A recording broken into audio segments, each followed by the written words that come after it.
రెండవ రోజు కేంద్ర బడ్జెట్పై వాడివేడిగా సాగిన అసెంబ్లీ వాయిదా పడింది. రేపు తిరిగి 12 గంటలకు మళ్లీ ప్రారంభం కాబోతుంది.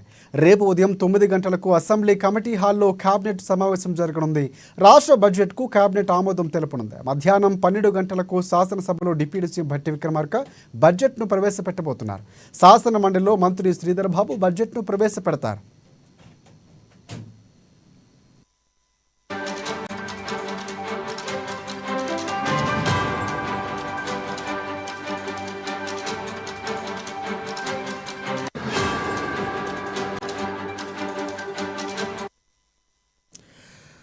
రెండవ రోజు కేంద్ర బడ్జెట్పై వాడివేడిగా సాగిన అసెంబ్లీ వాయిదా పడింది. రేపు తిరిగి 12 గంటలకు మళ్లీ ప్రారంభం కానుంది. రేపు ఉదయం 9 గంటలకు అసెంబ్లీ కమిటీ హాల్లో కేబినెట్ సమావేశం జరగనుంది. రాష్ట్ర బడ్జెట్కు కేబినెట్ ఆమోదం తెలపనుంది. మధ్యాహ్నం 12 గంటలకు శాసనసభలో deputy CM Bhatti Vikramarka budget ప్రవేశపెట్టనున్నారు. ఇక శాసన మండలిలో మంత్రి శ్రీధర్ బాబు బడ్జెట్ను ప్రవేశపెట్టనున్నారు.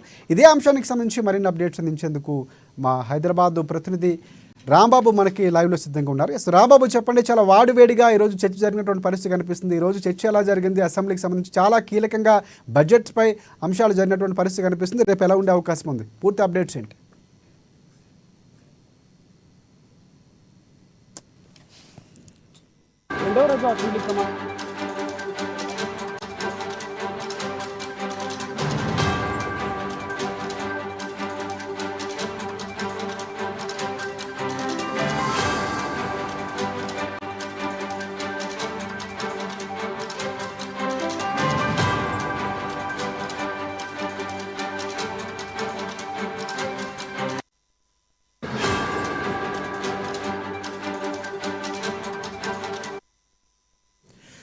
రెండో రోజు కేంద్ర బడ్జెట్పై వాడివేడిగా సాగిన చర్చ అనంతరం అసెంబ్లీ వాయిదా పడింది. రేపు 12 గంటలకు ప్రారంభం కాబోతుంది. అలాగే రేపు బడ్జెట్ కూడా ప్రవేశపెట్టబోతున్నారు. ఇదే అంశానికి సంబంధించి పూర్తి అప్డేట్స్ అందించేందుకు మా ప్రతినిధి రాంబాబు మనకి లైవ్లో సిద్ధంగా ఉన్నారు. రాంబాబు, చెప్పండి.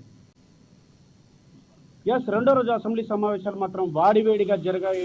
ప్రధానంగా అటు అధికార పక్షమైనటువంటి కాంగ్రెస్ పార్టీ సభలో కేంద్రం రాష్ట్రానికి చేసినటువంటి అన్యాయం సంబంధించినటువంటి అంశం పైన చర్చ పెట్టింది. ఈ యొక్క చర్చలో ప్రధానంగా సభానాయకుడైనటువంటి ముఖ్యమంత్రి రేవంత్ రెడ్డి ఈ యొక్క అంశాన్ని ఆ సభలో పైన 9 మంది అయితే రెగ్యులేషన్ కూడా ఒక తీర్మానాన్ని కూడా ప్రవేశపెట్టడం జరిగింది. ముఖ్యమంత్రి రేవంత్ రెడ్డి ఈ తీర్మానాన్ని ప్రవేశపెట్టగా సభ్యులందరూ కూడా ఏకపక్షంగా దీన్ని ఆమోదించారు. బీజేపీ సభ్యులు మాత్రం సందర్భంలో సంబంధించినటువంటి అంశం పైన వాళ్ళైతే వాకౌట్ చేసి బయటకు వెళ్ళిపోయినటువంటి పరిస్థితి ఉంది. కేంద్రం తెలంగాణకు తీవ్రమైనటువంటి అన్యాయం చేసిందని చెప్పి సభ్యులందరూ ఏకాభిప్రాయంతో అయితే ఈ యొక్క చర్చకైతే ఆమోదం తెలపడం జరిగింది.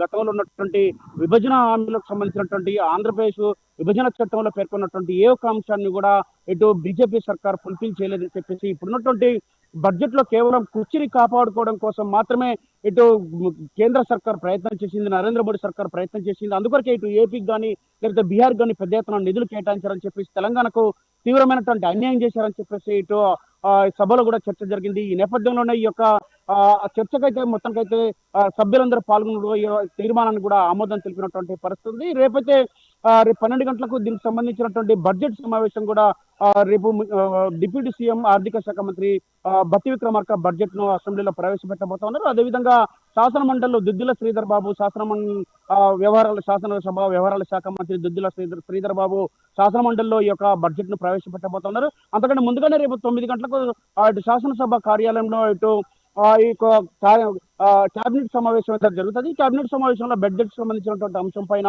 ఒక ఆమోదించిన తర్వాత దీన్ని 12 గంటలకైతే బడ్జెట్ అయితే ప్రవేశపెడతారు. ఈ యొక్క బడ్జెట్ సమావేశానికి ఇంతవరకు అసెంబ్లీకి రానటువంటి కేసీఆర్ కూడా ప్రధాన ప్రతిపక్ష నాయకుడు మాజీ ముఖ్యమంత్రి కేసీఆర్ కూడా ఈ యొక్క సభకు వస్తారని చెప్పేసి భావిస్తున్నారు.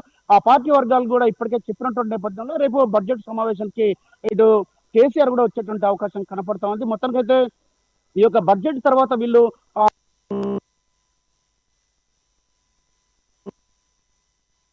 పరిస్థితి ఉన్నది. మొత్తానికైతే రాష్ట్ర శాసనసభలో నిన్నటి నుండి ఈ రోజుకు జరిగినటువంటి 2 రోజుల సభల్లో కీలకంగా ఈ రోజు అయితే ఇటు ప్రధాన ప్రతిపక్షం అదేవిధంగా అధికార పక్షం మధ్యన తీవ్ర చర్చ జరిగింది. దాంతో పాటుగా ఇటు బీజేపీ బీఆర్ఎస్ కూడా కాంగ్రెస్ పార్టీ పైన ప్రభుత్వం పైన విమర్శలు చేసేటువంటి ప్రయత్నం చేశాయి. కానీ ప్రభుత్వం కూడా తిప్పికొట్టడం జరిగింది.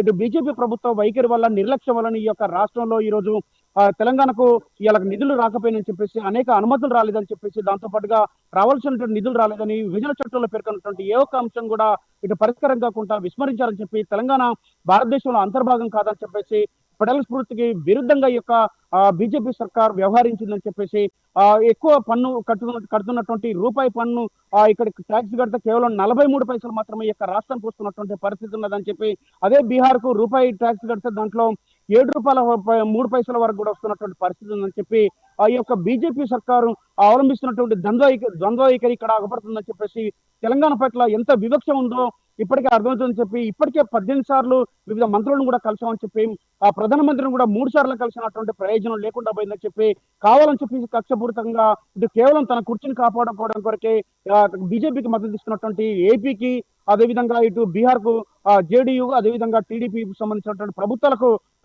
భారీ ఎత్తున నిధులు కేటాయించారని చెప్పేసి ముఖ్యమంత్రి, అదేవిధంగా అక్కడ ఉన్నటువంటి బీఆర్ఎస్ సభ్యులు కూడా తీవ్రమైనటువంటి ఆరోపణలు చేయడం జరిగింది. అదేవిధంగా బీజేపీ సభ్యులు మాత్రం రాష్ట్రానికి ఎన్నో చేశామని చెప్పి కూడా ఇటు నిధులు కేటాయించలేదని చెప్పడం సబబు చెప్పి వాకౌట్ చేసి వెళ్ళిపోయినటువంటి పరిస్థితి. మొత్తానికైతే ఈ రోజైతే రిజల్యూషన్ ప్రవేశపెట్టిన తర్వాత సభ్యులందరూ ఏకగ్రీవంగానైతే ఆమోదించడం జరిగింది. బీజేపీ సభ్యులు